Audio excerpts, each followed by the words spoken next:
welcome to another episode of the Imperfectly Perfect Podcast. Today, joining me all the way from the US is Kelly Packard. We've got another guest appearance in, so we'll be joining us shortly. So Kelly Packard is an American actress and television personality who has appeared on American screens on hit shows like Blossom, The Wonder Years, Boy Meets World, Step by Step, and Living Dolls, nabbing her first series regular role at the age of 16 on NBC's Saturday morning teen comedy, Saved by the Bell. She then became a household name co-hosting Ripley's Believe It or Not, and as April on Baywatch, which has seen in over 144 countries and translated into 15 languages at the height of its fame, and was reportedly watched by over 1 billion people worldwide.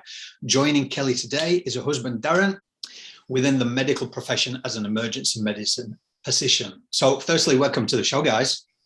Thank you. Thank you for having us. Yeah, we're excited to be here. I want to say thank you to you both because upon reaching out to you, Kelly, we spoke on the subject that is close to every parent's heart.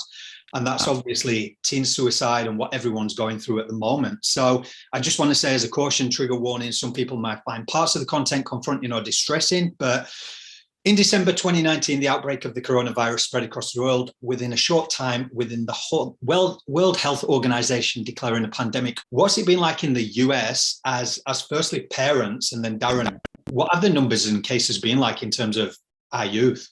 So my viewpoint of all of this comes from, just like you said, being a mom and being from the beginning when this all came down. I always look to him when there's medical things. I reach from knowing him so long. And at the very beginning, that my heart immediately, we're talking March of 2020, went out to the demographics of my kids' elementary school, which is 72% Hispanic.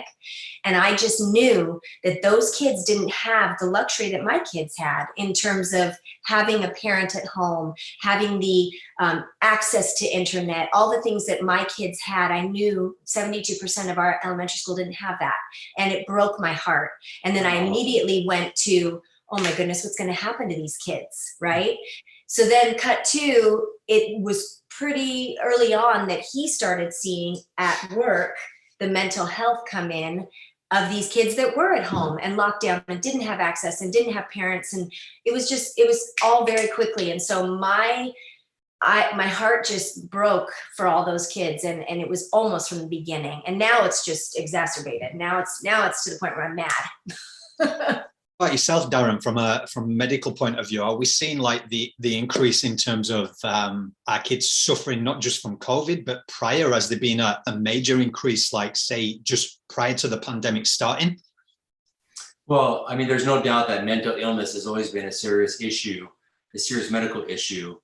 And generally in our patient population here where we live in Los Angeles County, on a typical year, we average between 2 to 3% of our pediatric population from the ages of 1 to 18 is that pediatric population. But we had seen on average 2 to 3% of that pediatric population presented to the emergency room because of some type of mental illness, whether it be anxiety, depression, suicidal ideations, alcohol, drug abuse, something that was affecting their overall mental health. On average, it was about 2 to 3%.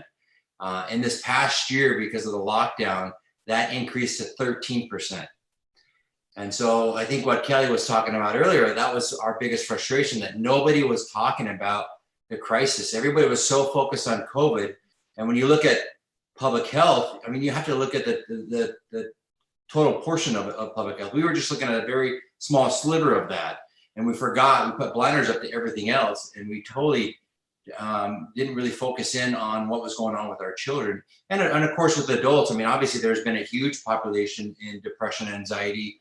There was a recent report that came out in the US Census Bureau that depression and anxiety increased by 1/3 in this past year. And so it's almost like this pandemic has created in and of itself other pandemics that is not getting the attention that it deserves. Within your circles, within your communities, and as I say, with Los Angeles, like you say, the conversations seemingly aren't being had.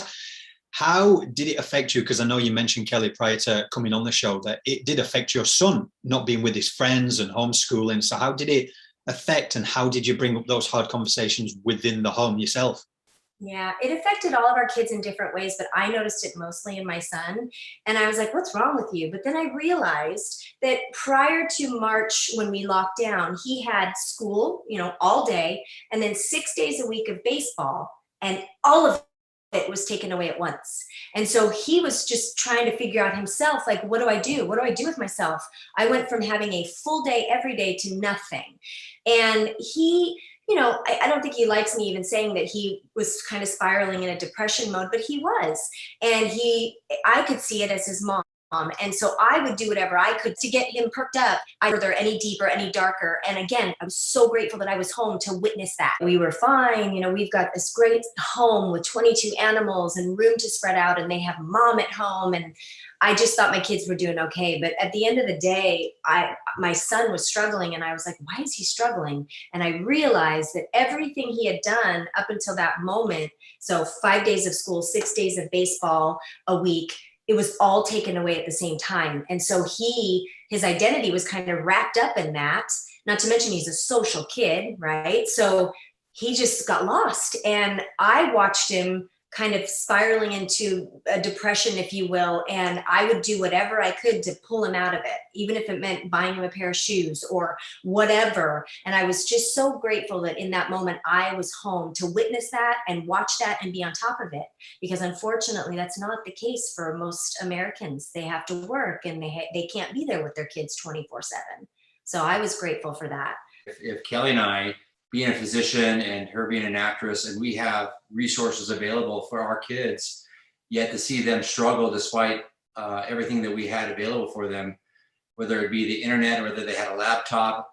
We even had to hire a tutor to help our two youngest kids with their schooling. And despite all these resources, they still struggled. So it made us think, like, what about these other kids? They don't have access to Wi-Fi. They don't have a laptop. They don't have both parents in the home, and they have to work to survive.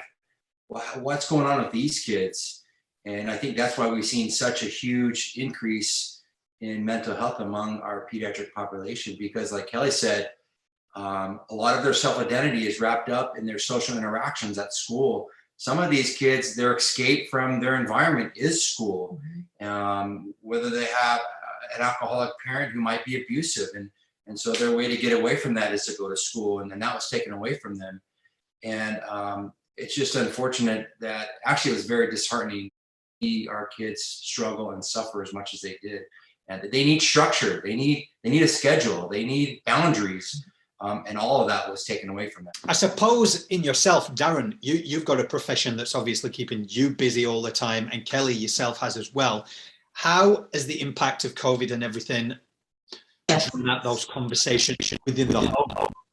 For me, I am so lucky and so aware that I have never really struggled at all with mental health issues. Even with my pregnancies and my births, I never had postpartum. I had the opposite. I had elation. So I don't take that for granted, that I just personally don't struggle. And that's why when you first reached out to me, I just didn't feel like I had anything to offer, because I am so blessed that I don't really struggle. Having said that, I've been around people that do struggle, and we have family and we have friends, and he deals with it on a daily basis. And so the conversations, we've chosen to make it very talked about in our home. I let Dallin know that I think you're depressed, son, and I think we have to talk about this. I wasn't afraid to dance around it, and I think that's key. I think you have to have communication, and he's very lucky because he can come home and say, I had a 9-year-old today that wanted to kill herself, right? And that's a lot, but for our 8 and 11-year-old, they're like, okay, but at least the conversation's there, and it's not taboo and it's not scary. So we chose to do that as parents. And Kelly and I have both been very big in our community outreach for drug awareness. And this kind of ties into mental illness and mental health as well. And you have to have those hard conversations with your children. And I think one of the things as parents, all good parents do it. And it doesn't mean that they're bad parents. Is that sometimes you just assume that everything is okay. Or you just assume there's no way my kid could be doing that or be feeling that way. And you don't know unless you have those honest, hard conversations. And that's the key. You have to have an open dialogue. You have to have communication. We make it a point at least once a week that we get together as a family. We have if you want to call it like a family council, and we talk about what's going on this week. How are you feeling? And we try to talk about some type of spiritual thing as well to help them deal with something to help them throughout the week. Like last night, we actually had our family council. We talked about how important it is to provide service for other people because other people are struggling and we're doing okay. But one of the things that we can give back to the community is to serve others. And as you serve other people, you really are serving yourself. And so we try to implement that in our family. And the key is just to have those conversations. You know, it's funny when you talk about drug education, you think about on average, on a national average, the amount of time that actually families spend with their children. And we ask that question to people and they're like, an hour, 2 hours. Interesting enough, it's only around 10 minutes on average that families spend with their children. And what goes on during those 10 minutes? Like, how was your day? Oh, it was good. Did you eat? I'm already full. Did you do your homework? Oh, it's done. And that's it. And then they get right back in their rooms on their phone with their friends. And so, you know, this whole cliche stuff of the family that eats together, the family that plays together, the family that does, you know, activities or sports together really do stay together. And it's those moments where you can have those conversations. And so do just something simple where you just make sure that you sit down at dinner together to talk, to joke, whatever it is, as long as you spend quality time with each other. And that's where you can have those conversations. I think that's so important. And you can never take away the severity of what's been happening with the pandemic. But on the flip side, I think it has also made people have these conversations. They've had to sit down and really have them. So it's great to hear that, because I think what you said there is that 10 minutes, it literally is. You even notice, and I suppose like you can't cast a stone on somebody else, because I think at times we've all been there. From your perspective, in the medical field, what are the signs that you can watch out for any differences with your kids? Kelly, I'll say, as you saw in your son, and then Darren, that you know within your profession. For me, I noticed with both my son and my daughter that they were sleeping an extra amount of time that they didn't used to, didn't want to get out of bed. My son's mood swings were really evident. He would be totally fine and happy 1 second, and then the next second he was snapping at me or snapping at his sister. Clue in on were maybe conversations that were being had between their friends or things like that I should have maybe paid more attention to, but they were really struggling at the beginning to understand. I think they just didn't quite understand, because you got a healthy population, you have a healthy individual, take everything away from you. They didn't understand that they tended to spend more time in the room. Those are obviously a lot more obvious when you start to talk to people, when those people are, and it's very difficult. And I think relationships that you have, you need to be aware about the individuals in your family. And when you notice something different, you have to really key into that. I think we were really lucky, because in our area, we unfortunately had a school shooting. And so I think that made a lot of us aware that we need to be more involved in our children to make sure that they're okay. And so I think that started early conversations to open up and establish good communication lines. And so I think for us with the pandemic, it was a natural progression to help them understand what was going on and what they can do, and give them the tools necessary to help them survive. And I think that's just as important as a parent, as a friend, as a family member. Just be very aware, and sometimes these signs are very obvious, but some are very subtle. And if you see any change in their character, any change in their behavior, if you notice that they've become more dependent on substances, obviously those are red flags. And don't be afraid to have a conversation, even if you're turned down once or twice. You're doing it out of love and out of concern. Attesting towards a campaign, what have you learned throughout your life, and what does being imperfectly perfect ultimately mean to you? I think you have to first recognize that no one is perfect. And with social media, that is hard. So being a mom, I've had to point that out to my kids, that there's a false sense of what's cool, what is beautiful out there. And I learned from my oldest just this week that I did not know, I thought she was the most confident teenager I ever met, but that she struggled with self-image and body image. And I was blown away by that, because she put on such a front that she didn't. So even when you think that they're not struggling, they are struggling. And a lot of it is societal. A lot of it is what they see, what they go through.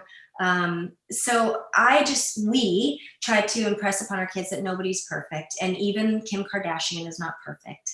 And even though she's pretty darn close in my opinion, but she has her issues, right? And everybody does. And it's just on different levels. And that you're created the way you are to bring something to this world that's unique. I know sometimes I feel guilty because my kids didn't necessarily take after me in terms of my genes, where it's harder for them to stay slim, to lose weight. And so I feel guilty about that. That's like a mom guilt.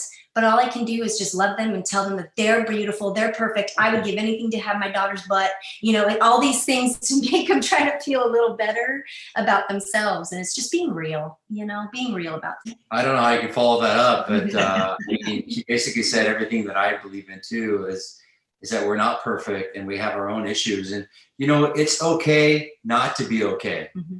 I think as parents, we are helicopters, we swoop in and our kid falls down and cries and we grab them up, we pick them up, we love them. We don't want them to cry, but you know what? It's okay to cry. So it's okay for them to struggle. It's okay for them to cry. It's okay for them to feel pain. It's okay for them to be mad. And it's obviously really good for them to feel loved, to feel happy, to feel like they have security and they can turn to the parents when they know when they need help and they need some type of assistance to help them get through whatever. And that's the key. And the whole title of your program, Imperfectly Perfect, is exactly that. None of us are perfect, yet in our own perfect way, we are. I just finish off and say, if there's anything that you could give your personal advice on for anybody listening, our audience who are parents, what would you say to anybody? Again, in Australia, we're going into an extension of another 4 weeks. So I suppose you guys have come out of it. We're going back in again. Wrapping it up, just know that there's always somebody that they can talk to and express what they're feeling, always, and to find that. I'm just grateful that we had this opportunity to come in and to do our part. That's kind of what we talked last night to our kids, that there's got to be something out there where you can be involved somehow or another. And as long as we can try to be involved in that process and maybe help somebody out there. And that's the keys. You don't need to save a planet, but if you could just save one person and make a difference in somebody's life, that's so important. So if anybody out there is struggling, it's okay. And I guarantee there's probably someone there waiting to help you. You just have to make that step forward. And for those of us that are on the outside looking in as well, and we see someone struggling, make sure that we make that effort to take that step to help them as well. Sometimes we let fear inhibit our ability to be able to help people instead of just making that step or saying that whatever it takes to help that person. Try to overcome those hesitancies, whatever those boundaries are, break them down and have those honest, hard conversations and make sure that we're there for people. Because I can guarantee you, no matter who you are, no matter who you think the other person is, we all struggle. And it's been very challenging. It's been very difficult. And I hope that a lot of us will just have some common sense and stick together. This whole journey of me doing this and getting to speak to people like yourself, who every single profession, it doesn't matter who you are, what you do, it affects us all. And that's the thing with the emotions. So I just want to say on behalf of the campaign, on behalf of me, on behalf of our audience, thank you guys. I very much appreciated it. I will put all the links up to where people can reach out and find more information about you both. But until next time, guys, I just want you to remember, like Darren just said there, keep having the hard conversations, because it is the hard conversations that save lives.